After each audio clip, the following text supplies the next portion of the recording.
So guys INOX wind ने अपने quarter four के रिजल्ट्स अनाउंस कर दिए हैं। आज मार्केट में बहुत ज्यादा टेंशन थी और वीकेंड भी है, कहीं इस वीकेंड में कुछ और खराब चीजें ना हो जाए, इस वजह से आज मार्केट के अंदर प्रॉफिट बुकिंग की सेलिंग काफी ज्यादा थी। और एक चीज और नोट करना, साथ में चार्ट्स पर हम डिस्कस करेंगे वीडियो के आखिर में, तो वीडियो को एंड तक देखना। पहले हम आते हैं रिजल्ट्स के ऊपर।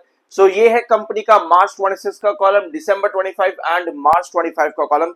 कंसोलिडेटेड रिजल्ट्स हैं। सारे नंबर जो आप स्क्रीन पर देख रहे हो ये सभी लाख्स में हैं।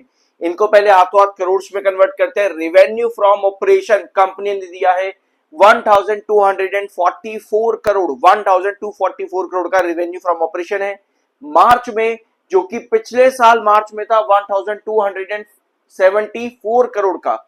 1274 से 1244 करोड़ के रेवेन्यू पर कंपनी आई है, यानी 30 करोड़, लगभग 30 करोड़ का रेवेन्यू फ्रॉम ऑपरेशन कंपनी का ड्रॉप हुआ है ईयर ऑन ईयर बेसिस पे, जो कि कंपनी में एक नेगेटिव रेवेन्यू ग्रोथ देता है। एनुअल बेसिस पर कंपनी का रिजल्ट जो है रेवेन्यू फ्रॉम ऑपरेशन नेगेटिव है, जो कि दिसंबर क्वार्टर के अंदर अगर आप देखोगे तो 32% का था, यानी कंपनी इंप्रूव कर रही थी लगातार यहाँ पर। ऑल्दो अगर आप 2024 से कंपेयर करोगे तो पिछले 3 quarter June, September and December company के काफी वीक थे, जिसका इंपैक्ट शेयर के चार्ट के ऊपर डिक्लाइन पे भी देखने को मिल रहा था। और आज का क्वार्टर इन 3 स्टेबल क्वार्टर से अगर हम कंपेयर करें, क्योंकि 2024 के कंपैरिजन पे ये रिजल्ट जो थे वो स्टेबल थे, डिक्लाइन है भले ही, लेकिन आज का जो रेवेन्यू ग्रोथ है कंपनी का, ये पहला सेगमेंट बहुत ज्यादा वीक है। यहां पर कंपनी बिल्कुल इंप्रूव नहीं कर पाई है। एनुअल बेसिस पर नेगेटिव ग्रोथ एक नेगेटिव सिग्नल यहां पर प्रोवाइड करता है। दिसंबर में 1207 करोड़ का रेवेन्यू कंपनी था, 1207। तो quarter on quarter and year on year basis पर कंपनी का रेवेन्यू फ्रॉम ऑपरेशन डिक्लाइन गया है। अब आते हैं कंपनी के एक्सपेंसेस के ऊपर। खर्चे कंपनी ने कितने करे हैं, एक बार अदर इनकम भी कंपनी के यहां पर देख लो। 61 करोड़ की अदर इनकम इस बार दी है कंपनी ने, पिछले साल 35 करोड़ थी और दिसंबर में 30 करोड़ की अदर इनकम थी।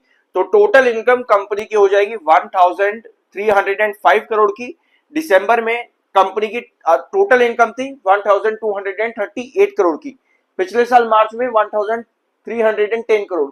तो अभी यहाँ पर quarter on quarter basis company की टोटल इनकम जो है वो बढ़ जाती है, but year on year basis पर टोटल इनकम में स्टिल डिक्लाइन है अदर इनकम मिलाने के बाद भी।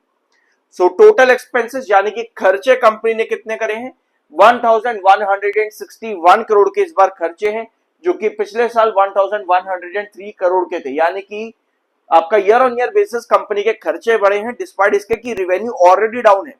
तो यहाँ प्रॉफिट्स हमको डिक्लाइन होते देखने को मिल सकते हैं ईयर ऑन ईयर बेसिस पर भी। 1028 करोड़ के कंपनी के एक्सपेंसेस दिसंबर में थे। तो ईयर ऑन क्वार्टर बेसिस पर कंपनी के एक्सपेंसेस जो है वो यहाँ पे बढ़े हैं, प्रॉफिट्स पर नुकसान देखने को मिल सकता है। तो ये रहा कंपनी का प्रॉफिट बिफोर टैक्स, 143 करोड़ का प्रॉफिट बिफोर टैक्स है कंपनी का इस बार मार्च में, 143 करोड़, पिछले साल मार्च में 207 करोड़ का था। यानी साफ है कि कंपनी को ईयर ऑन ईयर बेसिस पर कितना 64 करोड़ का प्रॉफिट जो है कंपनी का कम हुआ है। 64 करोड़ कंपनी का प्रॉफिट कम हुआ है ईयर ऑन ईयर बेसिस, जो कि एक नेगेटिव ग्रोथ को शो करता है एनुअल बेसिस के अंदर।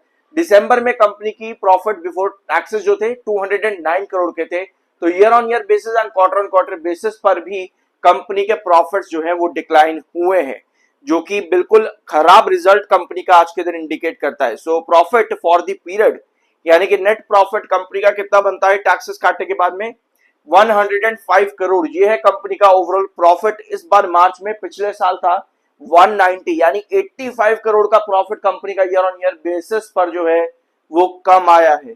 और दिसंबर में 126 करोड़ का प्रॉफिट था, यानी कि 21 करोड़ का प्रॉफिट कंपनी का क्वार्टर ऑन क्वार्टर बेसिस पर डिक्लाइन है।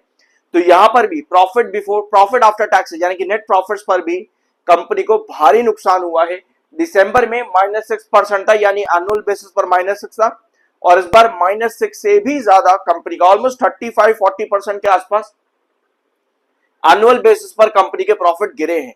तो क्वार्टरली रिजल्ट जब हम एनुअल बेसिस पर ग्रोथ देखते हैं वो बिल्कुल अच्छा नहीं है। एक बार फाइनेंशियल ईयर भी देख लेते हैं कंपनी ने क्या दिया है यहाँ पर। तो फाइनेंशियल ईयर में, फाइनेंशियल ईयर 25 का कंपनी का प्रॉफिट था 437 करोड़ फाइनेंशियल ईयर 25 में, और फाइनेंशियल ईयर 26 में कंपनी का प्रॉफिट आया 449। तो यहां पर कंपनी का प्रॉफिट जो है वो बढ़ रहा है फाइनेंशियल ईयर 26 में in comparison with financial year 25।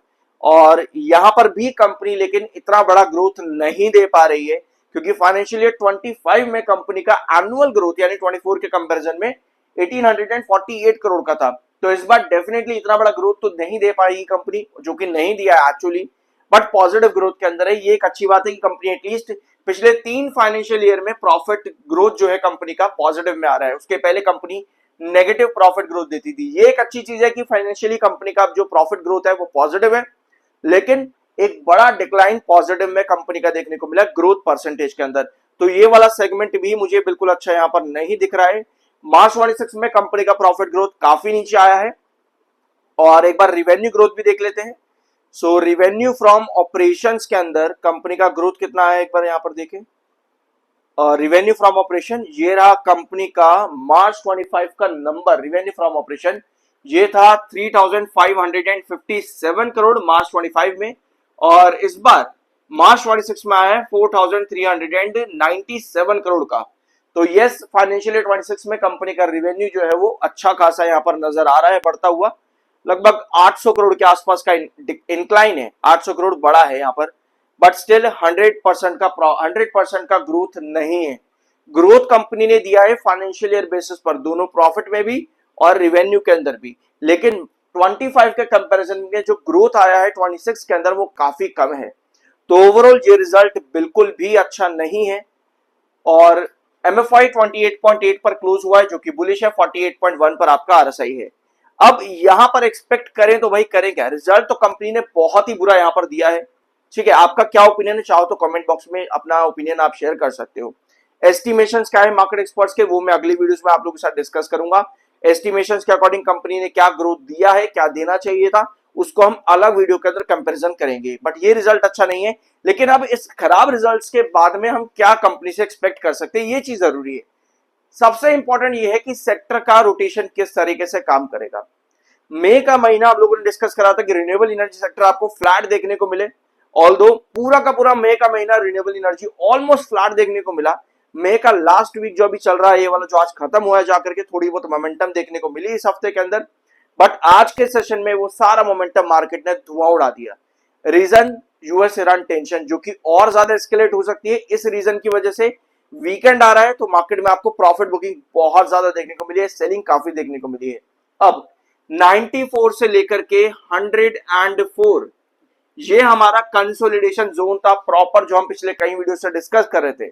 आज पहली बार है, लगभग अप्रैल के मिड के बाद से ये पहली बार है कि 94 का ट्रेंड आज आइनॉक्स ने तोड़ा है और 93 पर क्लोजिंग दी है। दैट मींस इस वीकेंड में मुझे पॉजिटिविटी चाहिए डेफिनेटली, अदरवाइज 94 अगर हमारा रिजेक्शन बना तो यहां पर दिक्कतें बन सकती हैं आइनॉक्स के लिए। हमें यहाँ पे 88 के आसपास का प्राइस देखने को मिल सकता है अगर यूएस ईरान की टेंशन एस्केलेट होती है तो। रिजल्ट्स अच्छे नहीं है, इसका मोमेंटम सेलिंग पर देखने को मिल सकता है मंडे के दिन। बट यस, ओवरऑल जो मोमेंटम डिपेंड करता है वो यूएस ईरान की टेंशन क्या आती है, क्योंकि रिन्यूएबल एनर्जी सेक्टर है, यहां से एक्सपेक्टेशंस काफी ज्यादा है जून से सितंबर के बीच में। तो चार्ट्स पर हमारा 94 का ट्रेंड ज्यादा इंपॉर्टेंट है। मुझे इसे रिजेक्शन नहीं बनाना, क्योंकि अप्रैल के मिड से लेकर के अभी तक यही ट्रेंड आप यहाँ पर बसा पड़ा था आपके आइनॉक्स विंड में, जो कि आज मार्केट के मोमेंटम की वजह से गैप ब्रेकडाउन हुआ है 94 का ट्रेंड। सो ये मुझको वापस से चाहिए होगा 94। यहां पर मैं रिजेक्शन अफोर्ड नहीं कर सकता, अदरवाइज मैं 88 की तरफ कहीं ना कहीं ड्रॉप कर रहा हूं।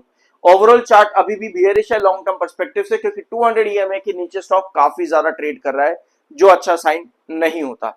सो ये था वीडियो आज के दिन आइनॉक्स विंड लिमिटेड का। सब्सक्राइब जरूर करके जाना। I am NISM 7 certified. मिलता अगले वीडियो में।